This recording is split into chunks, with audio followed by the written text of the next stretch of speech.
Greetings, my friends. Welcome, welcome, welcome to the Let's Get Gritty podcast with Dr. India White. I'm so excited to be here with each of you. We are always coming to you live with some amazing content, some phenomenal rock stars in their own right. And so, with that said, I'm super excited. I want to get right into the show. I want to bring on to you guys someone in my TEDx tribe that I was able to meet who just has a spark about them, and they are changing the world in the realm of education and whatnot. And so we're going to learn about them. But before we get started, I want to make some announcements to you guys as always. So first off, the Let's Get Gritty podcast with Dr. India White, it will be featured on Swain Girl Media Channel, hosted by Precious Swain. And you can see it on Fire Stick. And so thank you so much, Precious, for that opportunity. In addition to that, I also want to remind you guys, please, please, please stay connected with me, okay? Let's follow each other on social media. We are better together. So my social media handles for you guys, Facebook is Miss India White. LinkedIn is The India White. I have Twitter at Indie Speak and Teach. If you want educational Twitter, like stuff with the work I do as an author, that is iWhiteBIL. My Instagram is Indy238. I try to look cute on there. We'll see.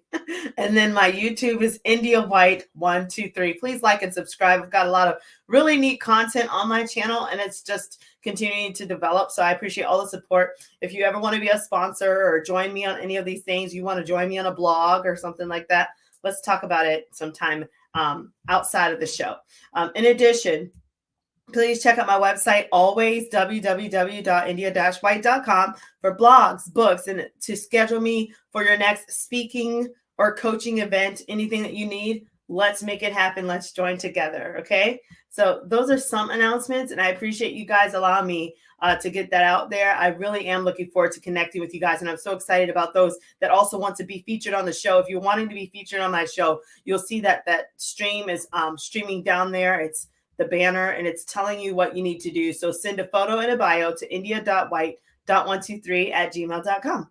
And so with that said, guys, we are going to get started with our next phenomenal guest. She is a TEDxer, and she is an educational leader doing some amazing things, thriving in her own element. So please help me welcome to the Let's Get Gritty podcast with Dr. India White, Mrs. Mary Kingston. How are you, Mary? Hey, India. I'm great. How are you? It's so great to see you again. Yes, my TEDx sisters. Yeah. So you.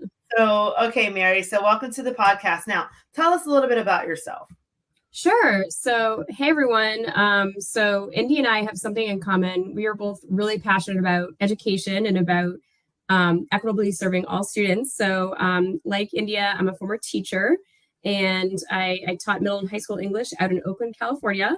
I loved teaching. I still love working with kids, but I saw a lot of issues that made me want to go into policy, really try to fix things at that system level. So I got my master's in public policy, and since 2010, for about the last 13 years, have been advocating for strong federal education policies and funding to support all children and families to thrive, and been really proud to be part of some wins along the way. I also served on my local school board a couple of years ago, and bring that experience of kind of working more closely on the ground.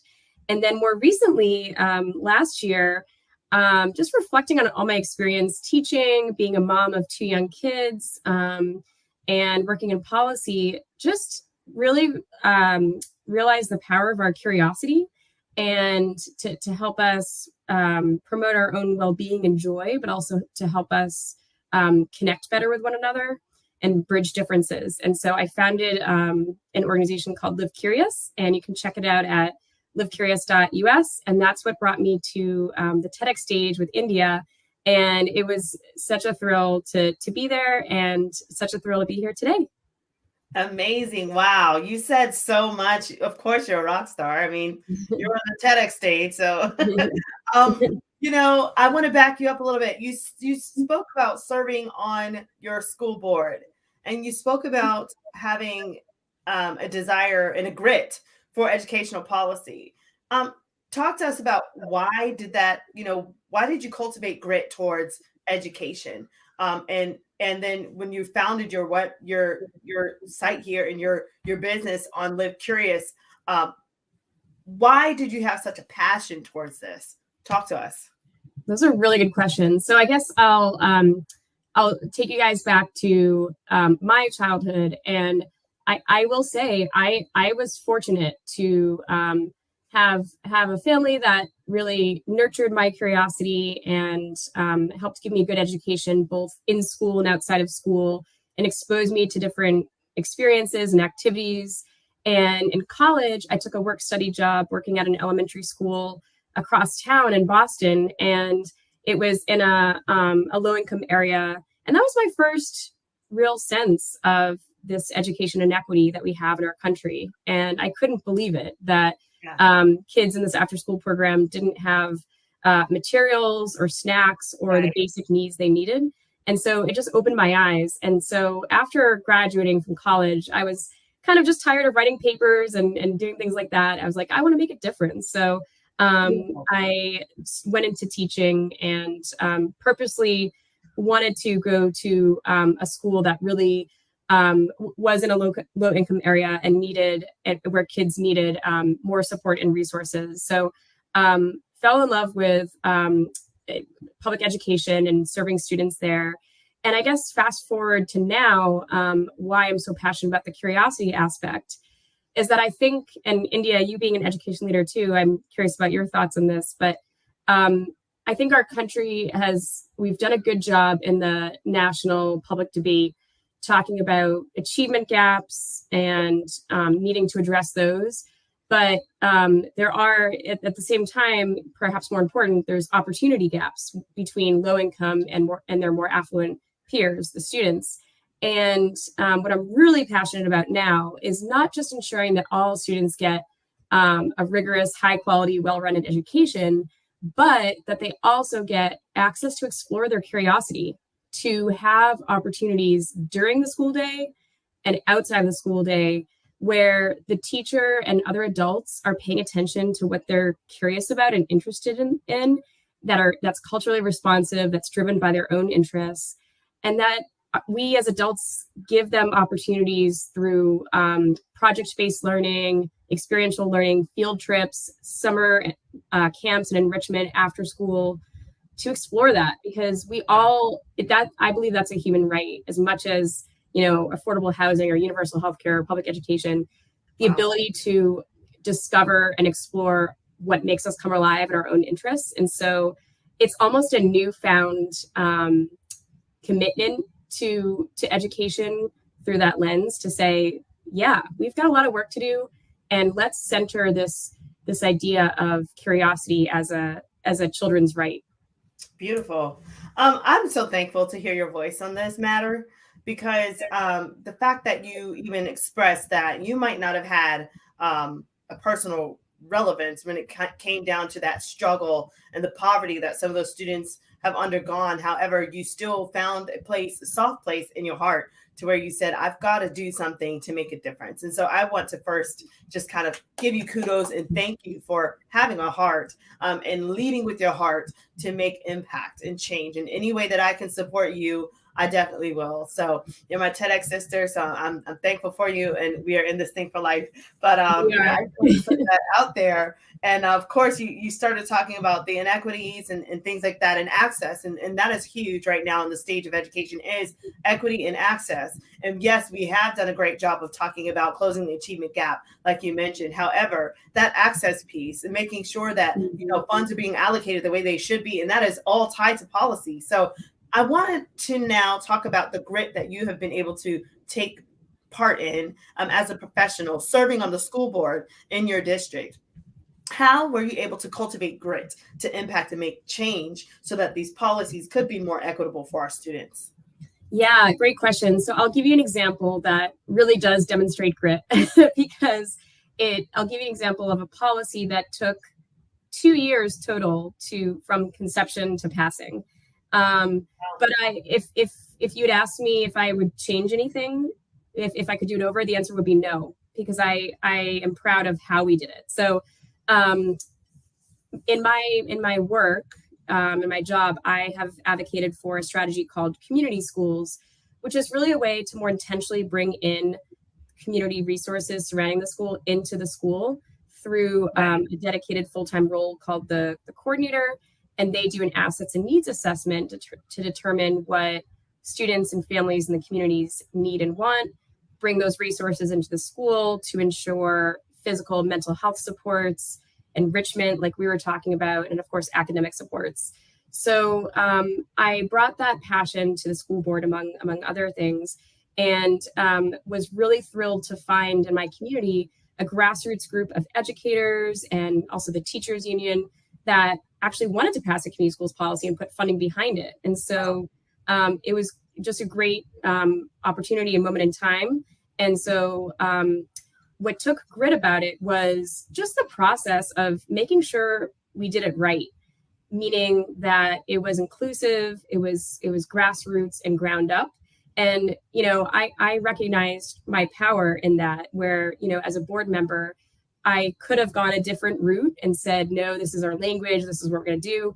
And might we have passed a policy faster? Maybe, but I know in my gut that it wouldn't have been as effective or sustainable, because you always need the community leading the efforts. And so I knew my job was to listen and understand, not just, that yes, our community wants a community schools policy, but what was that going to look like for our community, right? So it also required facilitating conversations between different groups. So we had the teachers union and we had community groups, and they brought different strengths and different perspectives to education and to what they could offer students. The teachers brought a lot of instructional expertise. Community-based groups brought a lot of youth development expertise. Beautiful. And so not choosing one or the other or pitting them against each other, but really trying to figure out how we can convene our strengths together and have that reflected in the policy. Then it was working with other groups like my board peers to educate them. I think, and India, I think you'd probably agree, working in education, just awareness and education is one of the most powerful things we can do to help people become strong advocates for equitable policies and funding. Like, people can't support what they don't know about, right? Yes. So educating my board peers, educating our superintendent, I organized and took them on site visits to exemplary community schools up the road in Baltimore. And so just all that work. And then, of course, going through the drafting of the policy and just the back and forth to make sure it really did reflect what the community wanted. And so at the end of that process, we brought it for a final vote, and we had worked with the school district to line up some initial funding for that budget period. And it passed unanimously, and we had a good round of funding for that year. I'm forgetting how much, but I can tell you now that it reaches over 70 schools in our district with full-time community school coordinators funded in each of those 70 plus schools, providing those supports and opportunities. And it was definitely worth the grit that over those 2 years that it took, because I think one of the lessons, India, as I was preparing for this podcast, I was like, well, why do we choose to apply grit? What is the motivation behind it? Right. I think this example and others we can think of, it's because a lot of times when you're working on something bigger than yourself, and it's for a bigger cause, and that is motivation enough to get you through what is like personally tough. So that I'm really proud of that. And yes, it took 2 years, but it was every milestone in that process was worth it. So I can feel it. I can feel the joy.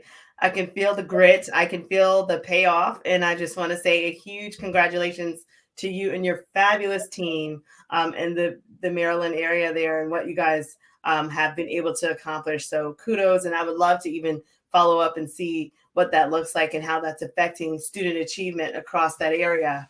But this makes me think too, talk also a little bit more about your journey as an educational leader. I mean, you are just killing the game. Okay.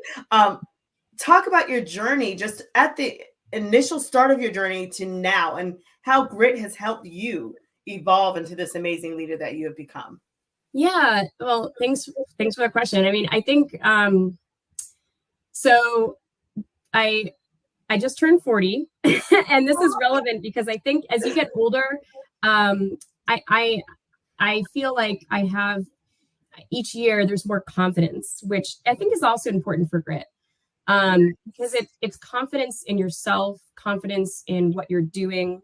So just sharing that to start, but backtracking to, so I mentioned I had that experience working with elementary school kids in Boston that kind of opened my eyes to things. And so starting full-time teaching at age 22, and I shared this in advance, a professional experience for grit. So that would be my very first year of teaching, and yeah, I'm sure you're just like me. Your first year of teaching is just always imprinted in your mind and your heart for both. Let's talk about it. Yeah. Reasons. Yeah. So my first year of teaching was 2005. We were, for those of you who don't have to read all the federal policy like me every day, just so you know, that was under the era of No Child Left Behind. We had this federal law that was very strict about schools meeting adequate yearly progress, which basically means students had to score a certain average on standardized tests. And if they didn't, the schools would be punished and get labeled and get funding taken away. So it was a very high stress environment. And as a first year teacher, I was assigned a middle school to teach a 6th grade class that was called Reading Intervention. And it was, looking back, every decision that the district made about this was, I think, ill-informed. Not every decision, but I think basically it was a class created for kids who had scored on the lowest reading levels the year prior. So they essentially had created a separate segregated class for them. And it didn't take longer than a week for these students to realize that they were in a different class than their peers. And they asked me in week 2, Miss Kingston, are we in the dumb class? And so, no one prepares you for that question, right? So after that, and seeing how they saw themselves, I wanted to make sure I did everything that year to show that they were brilliant, they were smart, and this has no reflection on their ability or their intelligence or their strengths. And so besides just the average first year of teaching, which takes grit in general, there were a few other things that I had to particularly apply grit to that year. So one was, because that was a separate class, the district had chosen a scripted curriculum for me to teach that I quickly realized was just not adequate. And because the kids were on a lower reading level than 6th grade, let's say it was more like a 2nd grade reading level, which was a failure not of the kids but of our school system. Right? The scripted curriculum assumed that because they were in a 2nd grade reading level, they would want to read texts that appealed to like 8-year-olds instead of preteens. And so my first act of advocacy was going to my principal and just saying, this isn't going to work. I can't teach this. I can teach the grammar and the technical parts of it. That's fine. But that's going to drive me crazy and drive them crazy just to do that. So I'm going to, find texts that appeal to them, that are age appropriate, culturally relevant, and add in some poetry and other things and novels. And I was able to just redesign the curriculum. And it wasn't a matter of, it's something I knew I had to do. But yes, it took grit. As a result, the students really enjoyed a lot of the projects we did. And back then it was, it was before Facebook, or right when, before Facebook really took off. So MySpace? Yeah, MySpace, that's right. We did some projects with MySpace. Yep. So some of your listeners might even not know what MySpace is. I know. We're not getting old though, right? Remember, we're not getting old. We're just, this is right. So now people are telling me I got to get on TikTok. So I don't know. It's too much. I know. But yeah, so that whole first year, as you remember, India, from your experience, anyone's first year of teaching takes grit. But I think it goes back to what I was saying earlier about like when you know it's something bigger than yourself and you're invested in it, you Right. can do it. There were a couple of other reflections I had on that first year of teaching. One, it also really helped to manage my expectations. So, and to not confuse that with lowering your expectations, but to manage your Wow. expectations. So like I Beautiful. knew over winter break, you have like a minute to reflect. And because my students just had a lot of had a lot of challenges in education and maybe hadn't had like the structure that they deserved, I was having challenges with behavior and things like that. And so and I was trying different things and still building relationships, which was Right. helping. Right. But I just realized that, okay, just get rid of the idea that every day can be amazing or perfect, or every moment, and manage your Right. expectations. And I think managing your expectations, and to also clarify again, not lowering but managing them, helps you to stay on the path of grit, because you're not trying to be perfect. You're Right. trying you're trying to pursue what you know you need and want to do. You're giving yourself a little grace. I think the other lesson from that first year is, as this is a life lesson, it takes a village, right? Yes. So talking to your other peers just for support and guidance. And so that was an important lesson. So anyway, that was the first year. And then I taught for 2 more years. I actually taught in ninth grade the following 2 years and really loved it. But I just knew it was time for me to then try to figure out, how can I try to make a difference in the policy space, so that Right. what my students faced in terms of injustices and inequities and lack and inadequate resources, I could help address on a bigger level and maybe impact more kids and communities. And so Beautiful. that brought me to the policy work. And to try to summarize the last 12, 13 years in policy, I think one of the big lessons, India, for grit is also along the lines of it takes a village. Every win I've been able to experience in policy has not been alone. It's been part of a team and as part of a coalition. So with advocacy, you got to have a coalition. And not only makes you more credible, and Right. makes the work, the load easier, but makes you more effective. So Beautiful. look at the most successful, coalitions and movements in our history: the civil rights movement, the gay rights movement, the women's rights movement. It wasn't just a few people, right? So and bridging across differences. So I think, yes, applying grit personally and being really clear on your why, but also giving yourself some grace, managing expectations, and leaning on your village. That's beautiful. And I appreciate you giving this advice. So let's elaborate a little bit more on that advice. Now, when it comes down to anyone utilizing grit for their success, Mary, what advice would you give to a listener? Because I mean, you have been able to go from, the education space to a TEDx stage to, having your own business and all these great hats that you're wearing. What advice would you give to that listener if they're just like, oh, I don't know where to get started. I don't know what to do. Yeah, so this is where I'll tie in my curiosity work, because I was thinking about this. So the reason I'm so passionate about curiosity is because I feel like if we can give ourselves that gift of giving ourselves time and space and opportunities to discover what we're curious about, what we're interested in, what we're passionate about, whatever we want to describe it, then applying grit is so much easier, right? Right.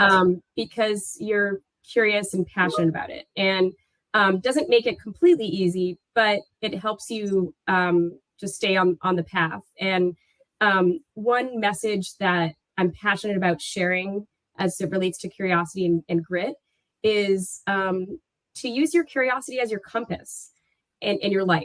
And when you do that, success will follow. You don't have to go chase success, because you're going to be doing what you're passionate about, because of that, you're going to be killing it. You're going to be doing a great job, and success will be a byproduct. I love that. You don't need to make it the main goal. So I guess like the message will be, take that pressure off yourself to say, I need to get this degree, or speak at this conference, or do this thing. TEDx was, as an example, like, yes, talk about it. Yeah, it was an amazing opportunity. And I didn't try to stress myself out to say like, oh my gosh, I have to give a TEDx talk or I'm not going to be like credible, or like right. It was, yes, it was a reach, a challenge, a goal. But it was in pursuit of something I was curious about. I'm curious about curiosity, right? So whatever you're curious about, whatever you're passionate about, just go for those opportunities, but and apply grit to pursue them. But know that the journey's the reward, right? Like when you're doing what you're passionate about, grit will almost happen naturally. And yes, there will be times and days and moments, as you know, India, like as you shared so beautifully in your TEDx talk, that you have to consciously apply grit and double down. And that's what makes it grit. It's hard when things are hard. So the other quick thing I'd share, I came up with this thing called the push-pull test. And it helps you decide in life, whether you're making a decision based on something you really want to do or something you feel like you should do or have to do, which tells you maybe you shouldn't do. Yeah. Can you elaborate on that, Mary? Yeah. So the push-pull test. So when you have an opportunity in front of you, if you feel like you're saying to yourself, that's a really amazing opportunity, I should do that, I probably should do that, and you're pushing yourself towards it, that's maybe a sign that maybe you shouldn't, because maybe you don't want to. Versus the pull, if there's an opportunity and you're being pulled towards it because you're so passionate about it, then that's a good sign. That's a sign that, yeah, go for it, And that's how I felt when I saw the call for TEDx, like, oh, wow, this is a chance for me to share with people my passion about curiosity. So maybe think about that in your life. Like the next time an opportunity comes up, a shiny something, use that push-pull test. Are you interested in this because you're feeling pulled towards it and it's something you're really excited and passionate about, and it's aligned with what you are curious about? Or are you really pushing yourself to do it because you feel like you should? And then take a moment to think like, do I have to? Can I let this opportunity go because, it's not something I'm really passionate about, but I know it's something that would make me look good or whatever. But like, hey, you don't need that necessarily, right? Wow. This is powerful. And it makes me think of the moments also, Mary, of when people are forced to interact with, maybe an audience they don't want to interact with, or perform or achieve something that they really don't want to do. This push-pull test is imperative, because sometimes if you do have a deadline, for instance, and you can't wiggle out of that, then that's the push part. And grit is what's going to help push them through so that they can still succeed. But the pull is more of a gratified, I want to do this. It's going to come naturally. And therefore, it's not really going to give that much effort. So then that grit, that great resilience and time, I think they're going to have to use more grit in a push situation versus the pull situation, because it's just going to naturally happen with the pull opportunity. And it seems like that's the word here, is opportunity for the pull, right? That's an opportunity. Whereas the push is more of, I just got to get it done. If it's, presented before you and you can't wiggle out of it. So, yeah. And if I can, India, like to build on what you just said, I was thinking about grit, and there's almost two categories of when we use grit. One is with situations in life that we don't have a choice about, right? And you shared some beautiful examples in your TEDx talk about this. And we apply grit in our life for things that we do have a choice about. We actually choose it. So what I shared with you in advance, and what I'll share with your audience now, an example I didn't have a choice of in my life, and where I applied grit, but more so my mom, was when a couple of years ago, my mom was diagnosed with kidney cancer. It always feels out of the blue when this happens, right? And it felt out of the blue. And I I'm using her as example and how she applied grit because I was just trying to be there for her. But she went through these, infusions and treatments over a 2-year trial. And obviously, this was not a situation she chose. So it was just really inspiring to see how she applied grit. And she is someone where faith is really important to her. So she called on her faith and really centered that and leaned on her family and did an amazing job going to all those appointments, keeping her spirits up. I think that's a way of applying grit, is just to keep your spirits up, right? Right. And she modeled grit so beautifully and gracefully during that time. And it was a lesson for me, like whatever comes up in life that we don't choose, but we have to face and deal with, grit is essential to get through it, right? Yeah. And then for the times in your life where, and as you use the word opportunity, I think that's right on, where there's an opportunity, I would say, bring in curiosity and say, is this something I'm curious or interested in or passionate about? And if it is, go for it. And yes, with anything worth doing, it's going to take some amount of grit, right? Yes. So for the things that you choose to do, you also will need to apply grit, but you're doing it almost in a joyful way. Even in, like, there are some moments that won't feel joyful, but if you think about it as a journey, the other quick example I gave is training for my first and so far only marathon. And listeners, you guys can apply anything else, similar to that. It doesn't have to be a marathon, whatever, something that takes months to train for or prepare for, like a TEDx talk, right? Or presentation, for work, whatever it is. And I was almost more proud of the 16 weeks of training leading up to the marathon than I was crossing that finish line, because, it's about the journey, right? And so that took grit, and grit is what helped me finish that marathon. So, and it was joyful because it's almost like grit, when you apply it consciously and things that you choose, really can lead to joyful experiences. Right.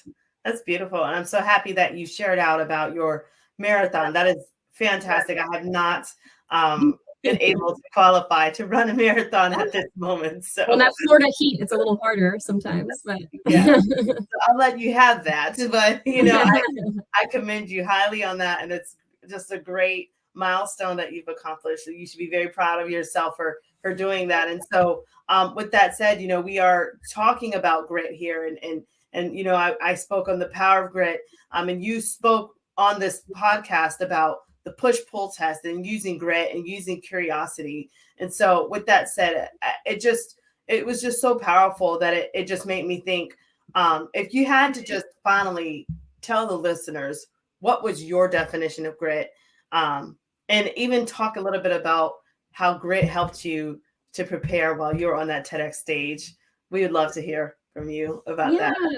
Sure. Yeah. My definition of grit is applying conscious persistence in the face of obstacles. Beautiful. And how I used it preparing for the TEDx talk. I think the best way I used it was not just trying to get it done to get it done, but to get it done right. And I know you can relate to this, having gone through it, like, tweaking your message, figuring out what lands well, what's effective. The writing part was really, it was the toughest part, but it was the most helpful and clarifying when I tell people about why everyone should consider applying to do a TEDx, because I think everyone has an important message, but also it really challenges you in a great way to clarify your message and your thoughts down to every word. And that was a great way for me to do that with my passion for curiosity, so that I could meaningfully and effectively share it with the audience. And it was a really rewarding experience in that way. Yes, you crossed over, you did a fabulous job. And it's just the reward of, being able to know that you got a message out that'll forever change lives. And, the standing ovation afterwards, people just loving on you in that moment. It's just all those months of preparation with our phenomenal TEDx coaches, and everything paid off. Thank God for them. And, thank God for everyone involved, from Manal and the team. And, it was a beautiful time that we shared, and it really just brought us closer together even today.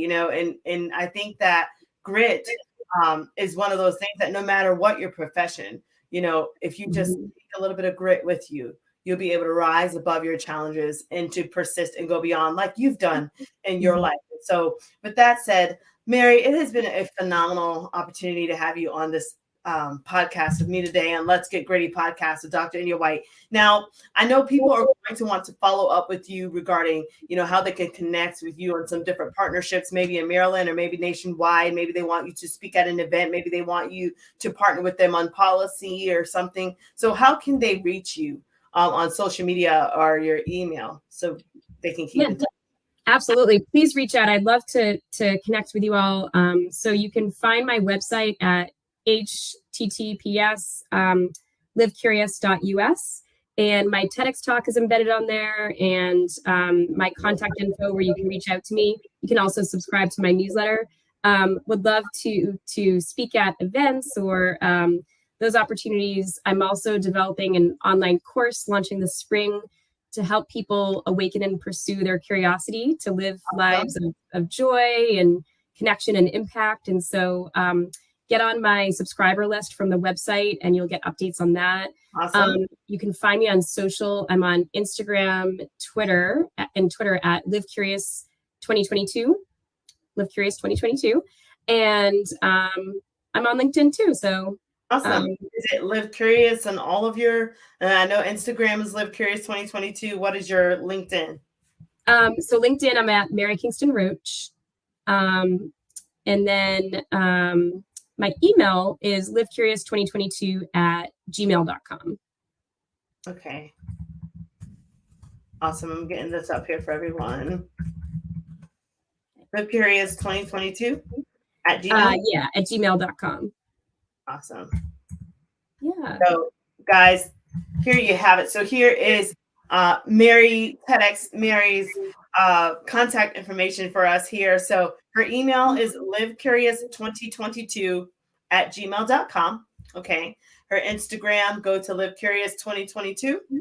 You can go to her website, https and then the :/livecurious.us.